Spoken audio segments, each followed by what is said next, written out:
Hello, students. Welcome back to the channel Bioverse with Pallavi, your go to destination for mastering biology with conceptual clarity and smart preparation for board and need examination.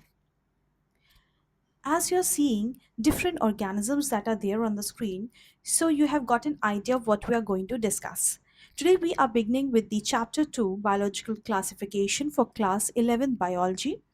Before we are diving into the different group of organisms, it is important to understand the very foundation of classification itself. In this session, we will be starting with the basics, why classification is needed, how organisms are being grouped, what is the criteria the scientists use to classify the immense diversity of life that is around us. A clear understanding of these concepts will make the rest of the chapter easier and much more logical for you to understand and memorize. So let's begin our journey into the fascinating world of biological classification.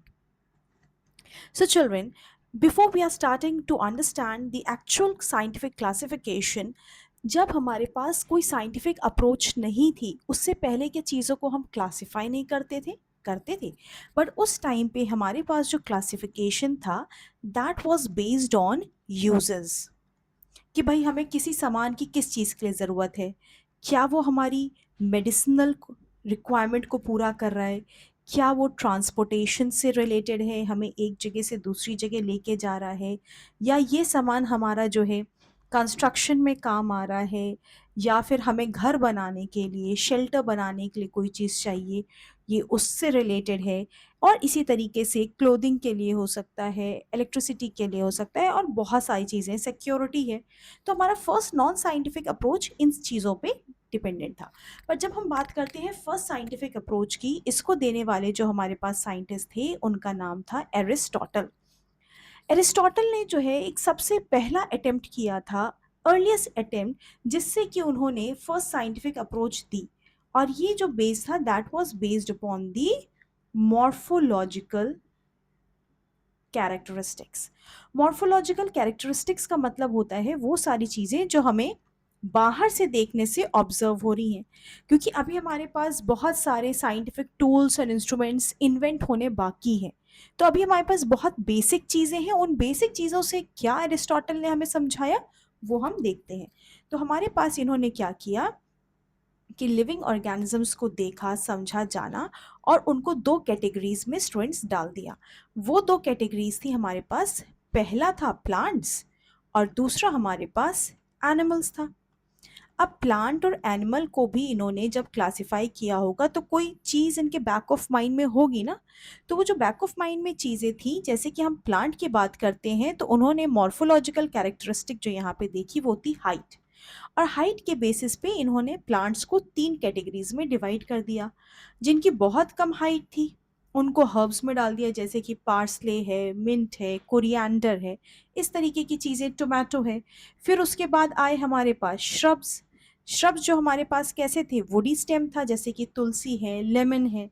और उसके बाद finally हमारे पास बहुत लंबी height वाले आ गए trees, जिनके पास वो वुडी स्टेम तो है बट साथ ही साथ एक बड़ा सा ट्रंक है, और ट्रंक के ऊपर बार्क भी हमें देखने को मिल रही है।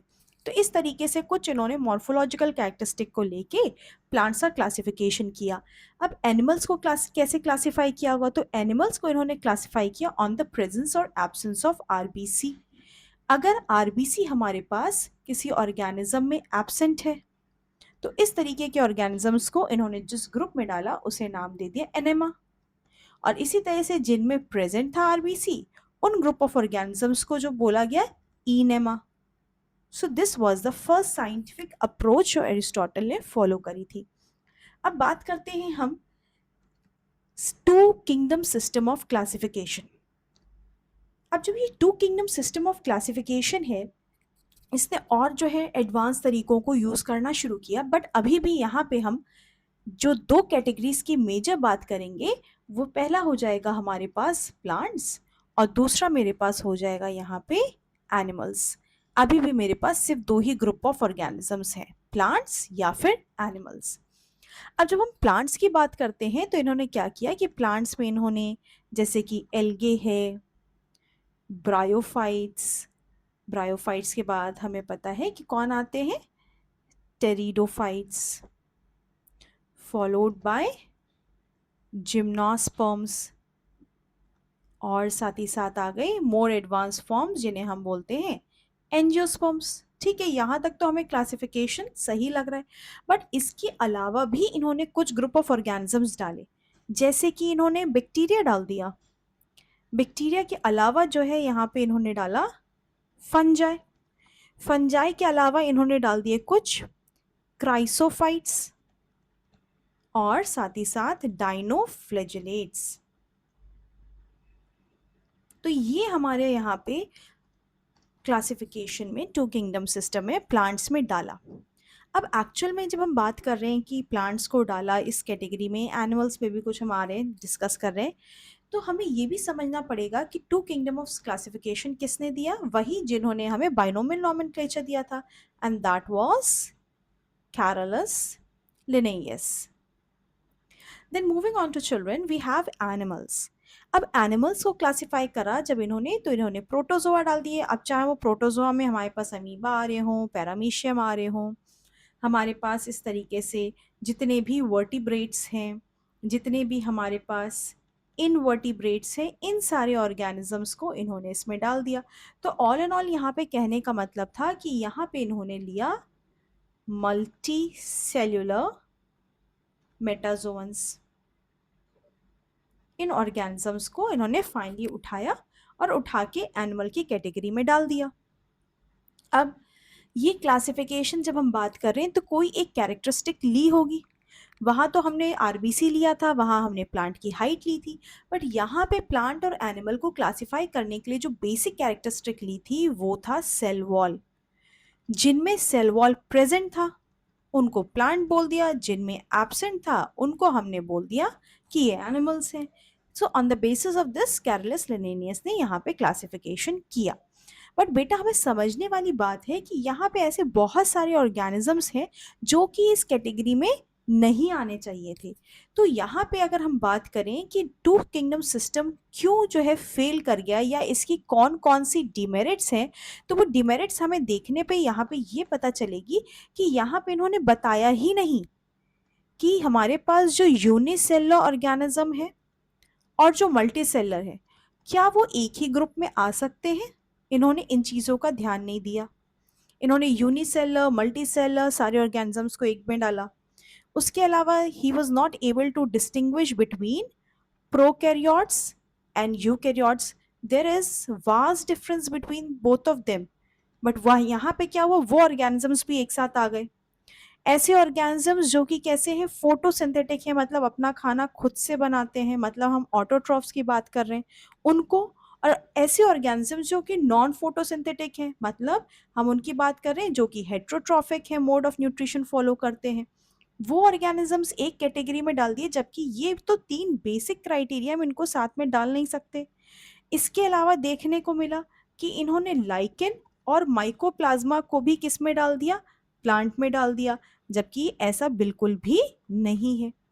तो कुछ इनके ऐसे डिमेरिट्स रहे कि जिसकी वजह से हम देयर वाज अ नीड कि हम क्या करें, two kingdom system of classification को रिफॉर्म करें। रिफॉर्म करने के लिए हमारे पास आ गया three kingdom system of classification. अब यहाँ पे हमारे पास ज़रूरत थी। ज़रूरत किस चीज़ की थी, क्यों हमें three kingdom system of classification चाहिए था। हमें अब समझना था कि सेल का स्ट्रक्चर कैसा है। हम सेल का स्ट्रक्चर देखेंगे, हम देखेंगे कि सेल वॉल जो है हमारे पास वो किस कंपाउंड से, किस सब्सटेंसेस से, बायोमोलिक्यूल से मिलके बनी है। हमें यहाँ पे ये भी ध्यान देना है कि जो हमारे पास मोड ऑफ न्यूट्रिशन है वो ऑटोट्रॉफिक है, हेट्रोट्रॉफिक है, वो ऑर्गेनिजम्स किस हैबिटेट से बिलोंग करते हैं। हैबिटेट भी तो एक इम्पॉर्टेंट चीज़ है। उसके बाद अभी तक किसी ने भी रिप्रोडक्शन पे ध्यान नहीं दिया था कि रिप्रोडक्शन जो ऑर्गेनिज्म कर रहा है, चाहे वो प्लांट हो एनिमल हो, कौन सा मोड ऑफ रिप्रोडक्शन फॉलो कर रहा है। साथ ही साथ अभी तक किसी ने भी इवोल्यूशनरी रिलेशनशिप एस्टैब्लिश करने की कोशिश ही नहीं करी थी डिफरेंट टाइप ऑफ ऑर्गेनिजम्स के बीच में। तो इन सारी चीज़ों की अब हमें ज़रूरत थी और इनके बेसिस पे three kingdom system of classification लाना ज़रूरी बन गया। ठीक है, three kingdom system of classification लाना है। इसके अलावा हमने जो देखा था कि हमारे पास जो बैक्टीरिया थे, हमारे पास स्लाइम मोल्ड्स हैं और ऐसी बहुत सारे यूनिसेलुलर ऑर्गेनिजम्स थे, उनको एक पर्टिकुलर प्लेस असाइन करना भी ज़रूरी था क्योंकि हम उनको प्लांटे में नहीं रख सकते। तो ये जो सिस्टम ऑफ क्लासिफिकेशन था वो हमें किसने प्रोवाइड किया था? Ernst Haeckel in the year 1866। तो ये हमारे पास हो गया three kingdom system of classification. अब three kingdom system of classification जब अर्नस्ट हैकेल ने फॉलो किया तो इन्होंने भी कुछ सर्टेन क्राइटेरियाज देखे होंगे। तो इन्होंने जिन क्राइटेरियाज को ध्यान में दे के यहाँ पे बात करी, सबसे पहला था मॉर्फोलॉजिकल कॉम्प्लेक्सिटी, कि भाई ये ऑर्गेनिजम्स जो हमारे पास जिनकी हम बात कर रहे हैं ये कैसे हैं, यूनिसेलर हैं, मल्टीसेलर हैं, प्रोकैरियोटिक हैं, यूकैरियोटिक हैं, इनके बारे में, इनका जो है बॉडी कैसा बना है, अगर हमारे पास ये सेलर ग्रेड फॉलो कर रहे हैं, अगर ये मल्टी सेलर हैं तो उनमें टिश्यूज बने हैं नहीं बने हैं, उनमें डिवीजन ऑफ लेबर है कि नहीं है, भाई टिश्यूज हैं तो कहीं ना कहीं डिवीजन ऑफ लेबर भी होना चाहिए, तो क्या different type of tissues different type of work perform कर रहे हैं, और साथ ही साथ इन्होंने एक और चीज ध्यान में दी, that was the mode of nutrition, और इसके बेसिस पे फाइनली इन्होंने डिवाइस किया three kingdom system of classification. अब three kingdom system of classification में चिल्ड्रन हमें समझना पड़ेगा कि ऑलरेडी हमारे पास, अगर आप याद करें two kingdom system of classification, तो हमारे पास प्लांटे ऑलरेडी प्रेजेंट है, हमारे पास एनिमेलिया भी ऑलरेडी प्रेजेंट है। अब इन्होंने क्या किया कि एनिमेलिया में जो हमारे पास प्रोटोजोअन्स थे और बैक्टीरिया और तरीके के ऑर्गेनिजम्स थे उनको निकाल लिया, तो जितने भी माइक्रो ऑर्गेनिजम्स इनको लगे उन्होंने सब उनको कैटेगरी में नाम दे दिया प्रोटिस्ट या फिर प्रोटेस्टा। इसमें इन्होंने क्या किया, जितने भी माइक्रो ऑर्गेनिजम्स इन्हें समझ में आए वो सारे उठाए, चाहे वो प्लांटे से थे चाहे एनिमेलिया से, और इसमें डाल दिया। तो जैसे कि हम बात करते हैं तो इन्होंने प्रोटिस्टा को डिवाइड किया जिसमें इन्होंने बैक्टीरिया को रखा, बैक्टीरिया के बाद प्रोटोजोअन्स थे, जैसे कि हम बात करते हैं हमारे पास पैरामीशियम है, यूग्लिना है, अमीबा है, इन सबको डाला। उसके बाद इन्होंने फंजाई को भी इसी कैटेगरी में डाल दिया, और साथ ही साथ इन्होंने क्या किया, एल्गे को भी यहाँ पे डाल दिया। तो यहाँ पे ये चीजें हमें देखने को मिली, बट बेटा इनकी डीमेरिट क्या है? डीमेरिट की बात करिए तो यहाँ पे हमें बेसिक देखने को मिलता है कि हमारे पास प्रोटिस्टा में हमारे पास यूकैरियोटिक ऑर्गेनिजम्स भी आ रहे हैं और हमारे पास जो है प्रोकैरियोटिक ऑर्गेनिजम्स आ रहे हैं। अगर आप बात करेंगे बैक्टीरिया की तो ये प्रोकैरियोटिक है, प्रोटोजोआ हो गया, हमारे पास फंजाई हो गया, एल्गे हो गया, ये तीनों यूकैरियोटिक है। उसके अलावा अगर हम बात करें तो एल्गे हमारे पास मोस्टली यूनिसेलर है, फंजाई हमारे पास सिर्फ एक है जो यूनिसेलर है, बाकी सारा ग्रुप मल्टीसेलर है। तो कहीं ना कहीं यहाँ पे जो सेलर ग्रेड ऑफ ऑर्गेनाइजेशन था, यहाँ पे जो हमारे पास सेल की कॉम्प्लेक्सिटी थी, वो इन चीज़ों को लेके अभी भी हमारे पास कहीं ना कहीं पूरी नहीं हो पाई थी। So still there was a need कि हम इसे और रिफाइन करें। तो जब हम और रिफाइन करने की बात आई तो हमारे पास बन गया four kingdom system of classification, और ये four kingdom system of classification हमें किसने दिया था? कोपलैंड ने दिया था 1956। अब स्टूडेंट्स यहाँ पे जब बात करते हैं कि four kingdom system of classification आया तो ऐसा क्या हमारे पास खासियत थी, ऐसा हमारे पास क्या चीज़ें थी कि जिसके बेसिस पे हमने क्लासिफाई किया यहाँ पे? तो हमें पता है, हमने देखा कि three kingdom system of classification का ड्रॉबैक ही यहाँ पे ये था कि प्रोकैरियोट और यूकैरियोट साथ में रखे गए थे, कोई हमारे पास सेपरेट ग्रुप नहीं था जहाँ पे हम प्रिमिटिव मल्टीसेलर ऑर्गेनिजम्स को अलग कर सके यूनिसेलर ऑर्गेनिज्म से। और इसके लिए इन्होंने क्या किया, कुछ एनालिसिस करी। एनालिसिस का बात करें तो अब हमारे पास क्या हो चुका था, बायोकेमिकल टेक्निक्स अब तक हमारे पास इन्वेंट हो चुकी थी, तो हमने उन बायोकेमिकल टेक्निक्स का यूज़ किया। उसके अलावा हमने जो नेक्स्ट चीज़ वो फॉलो करी, दैट वाज हमारे पास इलेक्ट्रॉन माइक्रोस्कोपिक स्टडी। अब इलेक्ट्रॉन माइक्रोस्कोपिक स्टडी हुई, हमारे पास बायोकेमिकल स्टडी हुई, और इन सब चीज़ों को यूज़ करके हमारे पास जो है जो डेटा आया उसके बेसिस पे हमने क्या किया, हमने सेल का अल्ट्रा स्ट्रक्चर पढ़ा, और ये अल्ट्रा स्ट्रक्चर पढ़ने से काफ़ी हद तक हमारे पास चीज़ों की क्लैरिटी आना शुरू हुई। तो अब जब हमारे पास अल्ट्रा स्ट्रक्चर पता चला स्टूडेंट्स, तो इसके बेसिस पे जो अभी तक हमारे पास एक प्रॉब्लम आ रही थी कि हमारे पास प्रोकैरियोटिक और यूकैरियोटिक एक ही ग्रुप में थे, उनको हमने क्या कर दिया, अलग कर दिया, क्योंकि अब हम पहचान पा रहे हैं। तो यहाँ पे हमने दो ग्रुप्स बनाने शुरू कर दिए, वो थे प्रोकैरियोटिक ऑर्गेनिजम्स और हमारे पास दूसरा था यूकैरियोटिक ऑर्गेनिजम्स। तो प्रोकैरियोटिक में हमारे पास वो ऑर्गेनिजम्स थे जिनका न्यूक्लियस काफी प्रिमिटिव टाइप का था, और यूकैरियोटिक में हमारे पास वो ऑर्गेनिजम्स थे जिनके पास ट्रू न्यूक्लियस प्रेजेंट था। तो अब हम देखते हैं कि हमारे पास थ्री किंगडम ऑफ क्लासिफिकेशन, अगर बेटा आपको याद आ गया हो तो पहला क्या था, हमारे पास प्लांटे टू किंगडम से चल रहा है। एनिमेलिया से हमारे पास जो है वो भी हमारे पास टू किंगडम से चल रहा है। थ्री किंगडम सिस्टम में हमारे पास प्रोटिस्टा आया था अलग। तो ये तो हो गया हमारे पास three kingdom system of classification. अब इसमें हमने जो एडिशन किया है वो ये है, यहाँ पे स्टूडेंट्स हमने डाला एक नया किंगडम जिसका नाम था मोनेरा। अगर आप यहाँ पे देखें तो हमने प्रोटिस्टा में ही बैक्टीरिया को डाल दिया था। तो बस इन्होंने ये किया, प्लांटे रखा, एनिमेलिया रखा, प्रोटिस्टा में प्रोटोजोआ, फंजाई और एल्गी, इन सबको अभी एक साथ ही रखा है, बस बैक्टीरिया को बाहर निकाल लिया। और बैक्टीरिया को बाहर निकाला तो यहाँ पे हमारे पास हो गया ये मोनेरा। तो हमें यहाँ पे जो देखने को मिल रहा है स्टूडेंट्स वो ये है कि हमें पता है कि हमारे पास चाहे प्लांटे हो चाहे हमारे पास एनिमेलिया हो, ये ऑर्गेनिजम्स हमारे पास कैसे हो गए, यूकैरियोटिक हो गए। प्रोटिस्टा में भी यूकैरियोटिक ऑर्गेनिज्म, तो इसका मतलब है कि यहाँ पे हमारे पास जितने भी प्रोकैरियोटिक ऑर्गेनिजम्स थे, जितने भी हमारे पास बैक्टीरिया वगैरह थे, चाहे वो हमारे पास ट्रू बैक्टीरिया हो चाहे हमारे पास ये साइनोबैक्टीरिया हो जिनको हम बोलते हैं ब्लू ग्रीन एल्गे, वो सारे अब उन्होंने उठा के क्या किया, कोपलैंड ने मोनेरा में डाल दिया। सो दिस वाज हाउ कि हमारे पास four kingdom system of classification devise हो पाया था। Moving on to the five kingdom system of classification. अब हमें बात करनी है कि five kingdom system of classification अगर दिया तो ये हमें किसने प्रोवाइड किया। So children, this was been provided to us by Robert H Whittaker, या फिर आप इसको सीधे सीधे आर एच विटेकर भी बोल सकते हैं। और ये हमें प्रोवाइड किया था इन्होंने 1969 में। और हमें ये याद रखना पड़ेगा कि ये हमारे पास क्लासिफिकेशन सिस्टम है जो कि यूनिवर्सली एक्सेप्टेड है।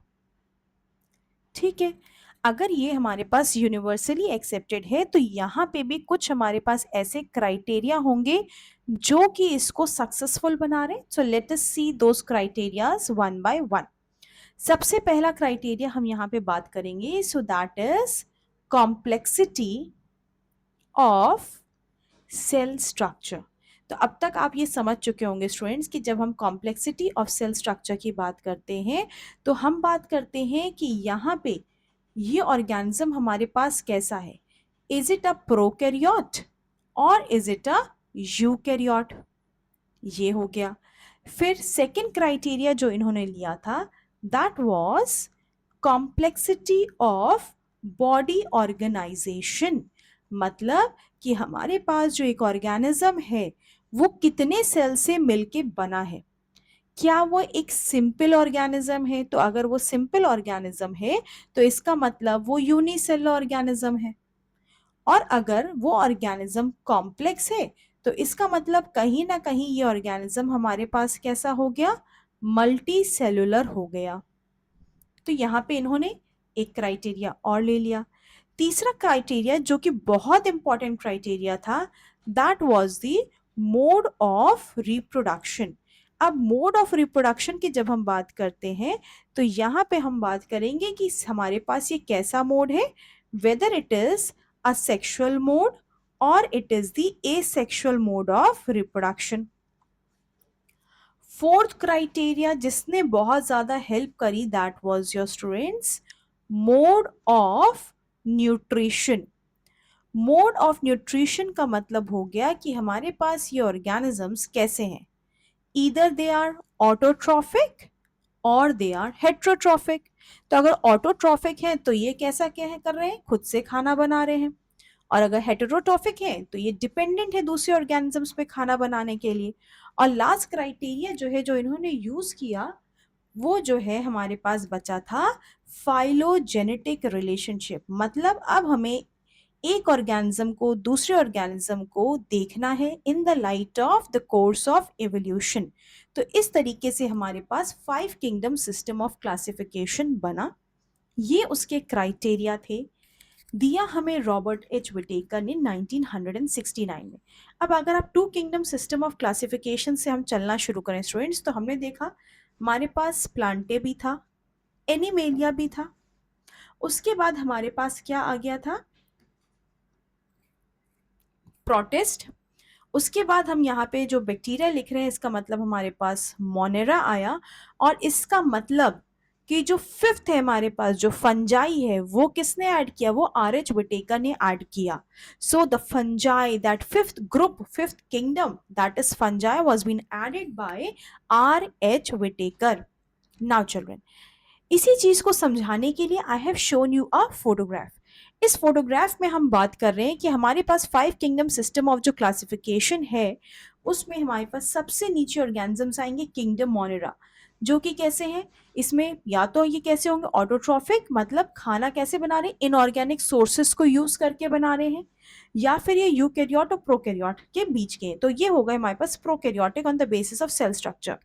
थोड़ा एडवांसमेंट आया, किंगडम प्रोटिस्टा आया हमारे पास, यूकैरियोट थे बट सिंपल यूनिसेलुलर ऑर्गेनिज्म थे ये। फिर और कॉम्प्लेक्सिटी बढ़ी, तो ये हो गए कॉम्प्लेक्स मल्टीसेलुलर ऑर्गेनिज्म, जिसमें कि हमारे पास किंगडम प्लांटे आया, किंगडम फंजाई आया और किंगडम एनिमेलिया आया। इस तरीके से हमारे पास जो है डिफरेंट ऑर्गेनिजम्स धीरे धीरे complexity wise, mode of nutrition, major ecological role के बेसिस पे सारी चीजें हमारे पास आ गई, और फाइनली हमें प्रोड्यूसर्स, डिकम्पोजर्स और कंज्यूमर्स देखने को मिले थे। नाउ चिल्ड्रन, जब हम 5 किंगडम सिस्टम ऑफ क्लासिफिकेशन की बात करते हैं तो आप इस टेबल को अच्छे से याद कर लीजिएगा, क्योंकि इस टेबल के अकॉर्डिंग हमें बहुत सारे पॉइंट्स समझने को मिलेंगे। जैसे कि हमारे पास मोनरा प्रोकैरियोटिक है, इसकी सेल वॉल म्यूकोपॉलीसेकेराइड की बनी है, सेलुलर ग्रेड ऑफ ऑर्गेनाइजेशन है, और इसमें हमें ऑटोट्रॉफिक ऑर्गेनिजम्स भी देखने को मिलेंगे और हेटेरोट्रॉफिक। हेटेरोट्रॉफिक का मतलब ये है कि ये सैप्रोफिटिक भी हो सकते हैं और ये पैरासिटिक भी हो सकते हैं। और ऑटोट्रॉफिक का मतलब है या तो ये सनलाइट का यूज करके खाना बनाएंगे, या फिर ये क्या करेंगे कि केमिकल्स का यूज करके, हमारे पास कार्बन डाइऑक्साइड वाटर का यूज करके, फोटोसिंथेटिकली सनलाइट का यूज करके खाना बनाना शुरू कर देंगे। फिर अगर हम बात करें प्रोटिस्टा की, तो ये अब हमारे पास प्रोटिस्टा से लेके जितने ऑर्गेनिजम्स हैं सब यूकैरियोटिक हैं, बट प्रोटिस्टा में सेल वॉल प्रेजेंट हो सकती है, कुछ में नहीं होगी। ये इनका सेलुलर ग्रेड ऑफ ऑर्गेनाइजेशन, इसीलिए सिंपल ऑर्गेनिजम्स हैं। ये ऑटोट्रॉफिक फोटोसिंथेसिस भी हो सकते हैं या फिर हेटेरोट्रॉफिक। फंजाई यूकैरियोटिक है, इसमें जो सेल वॉल है वो काइटिन की बनी है, मल्टी सेलर है। ये हेटेरोट्रॉफिक हो सकता है, जिसमें कि हम बात करते हैं सैप्रोफिटिक या फिर पैरासिटिक। यहाँ पे क्या करते हैं, ये एक्स्ट्रा सेलुलर डाइजेशन शो करते हैं। प्लांटे यूकैरियोटिक है बट सेल वॉल इनकी सेल्लोज की बनी है, मल्टी सेलर है, और ये सोली ऑटोट्रॉफिक फोटोसिंथेटिक ऑर्गेनिजम्स हैं। And when we finally talk about Animalia, ये यूकैरियोटिक थे हैं ये, बट ये पहला ग्रुप है जिसके पास क्या है, सेल वॉल प्रेजेंट नहीं है, cell wall is absent. They are still multicellular, तो इनमें भी डिवीजन ऑफ लेबर है। दे आर हेटेरोट्रॉफिक, बट यहाँ पे ध्यान देने वाली बात है कि ये होलोजोइक है, मतलब यहाँ पे ये इंट्रासेलुलर डाइजेशन परफॉर्म करेंगे। जब ये 5 किंगडम सिस्टम ऑफ क्लासिफिकेशन की बात हो रही थी, तो यहाँ पे कहीं पे भी लाइकेन के बारे में या फिर ए सेल ऑर्गेनिज्म जिन्हें हम वायरसेस, वायरॉइड्स और प्राइन्स की बात करते हैं, इसको कंसिडरेशन में नहीं लिया गया था। क्यों नहीं लिया गया था, ये कैसे कैसे ऑर्गेनिजम्स है, we will be discussing that in the upcoming videos. So children, for your learning, यहाँ पे मैंने 2 किंगडम सिस्टम, 3, 4 और 5 किंगडम सिस्टम ऑफ क्लासिफिकेशन के लिए जो हमारे पास साइंटिस्ट रिस्पॉन्सिबल है उन सब की मैंने आपको फोटोग्राफ दिखा दी है। एंड फाइनली क्या होता है स्टूडेंट्स, कि हम फॉलो तो कर रहे हैं 5 किंगडम सिस्टम ऑफ क्लासिफिकेशन जो कि हमें आर एच विटेकर ने दिया, बट फिर उसके बाद हमारे पास एक साइंटिस्ट आए जिनका नाम है कार्ल वूस। और कार्ल वूस ने क्या किया, हमारे पास 16S जो rRNA था उसकी न्यूक्लियोटाइड सीक्वेंसिंग करी, और उसके बेसिस पे इन्होंने 3 ग्रुप्स ऑफ डोमेन्स लाइव दिए। मतलब इन्होंने क्या किया कि हमारे पास किंगडम मोनेरा था, मोनेरा में हमारे पास 2 ग्रुप ऑफ ऑर्गेनिजम्स थे। एक हमारे पास आर्के बैक्टीरिया था, आर्के बैक्टीरिया का मतलब हमारे पास प्रिमिटिव टाइप के बैक्टीरिया थे, और एक हमारे पास यू बैक्टीरिया या फिर ट्रू बैक्टीरिया थे, वो प्रेजेंट था। तो इन्होंने क्या किया, एक हमारे पास मोनेरा हुआ। मोनरा के बाद फाइव किंगडम सिस्टम में आप लिख लीजिए, प्रोटिस्टा भी था हमारे पास, फंजाई भी प्रेजेंट था, उसके अलावा हमारे पास प्लांटे भी है, और साथ ही साथ हमारे पास एनिमेलिया भी था। तो कार्ल वोज ने जब 16S rRNA की स्टडी करी तो इसके बारे में इन्होंने क्या किया, आरके बैक्टीरिया को एक डोमेन बनाया, उस डोमेन का इन्होंने नाम दे दिया आरके।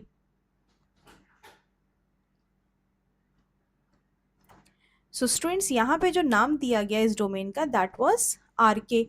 इसी तरीके से हमारे पास जो यू बैक्टीरिया थे, इस डोमेन का नाम दे दिया गया सिंपली बैक्टीरिया। एंड ऐसे हमारे पास डोमेन जिसमें कि प्रोटिस्टा, फंजाई, प्लांटे और एनिमेलिया आया, इसे सीधे एक ग्रुप में डाल दिया, एक डोमेन में, जिसका नाम हो गया यूकैरिया। सो दिस इज हाउ हमने राइट फ्रॉम, जब हमारे पास कोई सिस्टम ऑफ क्लासिफिकेशन नहीं था, हम generally on the basis of uses की बात कर रहे थे, फिर फर्स्ट साइंटिफिक अप्रोच आई, and then we gradually moved on from 2, 3, 4, 5 system of classification of different kingdoms. उसके बाद बेटा जो five kingdom system of classification है वो हमारे पास कैसा है, यूनिवर्सली एक्सेप्टेड है। Six kingdom system of classification को ही हम थ्री डोमेन्स ऑफ लाइफ कहते हैं, क्योंकि यही है वो थ्री डोमेन्स जिनकी हम बात कर रहे हैं। So now students, I think you have understood the basic concept of classification, आपको समझ में आ गया है, and we are moving ahead in a systematic manner. जो मेरे अपकमिंग वीडियोस होंगे उसमें children we are going to discuss each of the kingdoms that has been proposed by Whittaker one by one, मतलब मोनरा, प्रोटिस्टा, फिर fungi, Plantae और Animalia, with their unique characteristics हम उनको समझेंगे एंड लर्न करेंगे कि why these organisms have been placed in different groups, what is the reason, हमने इनको डिफरेंट डिफरेंट किंगडम्स में आखिर रखा क्यों। अभी तो क्लासिफिकेशन के लिए हमने एक मोटा मोटा पैरामीटर्स देख लिए कि ये क्राइटेरियाज हैं, but exactly on the basis of what kind of features रखा, we are going to delve that deeper into the upcoming videos that we are going to discuss. Until then students, I wish you all happy learning, keep exploring yourself, keep your curiosity with you, and remember that the channel Bioverse with Pallavi will not let any of your doubts go unnoticed. The channel is always with you. Thank you.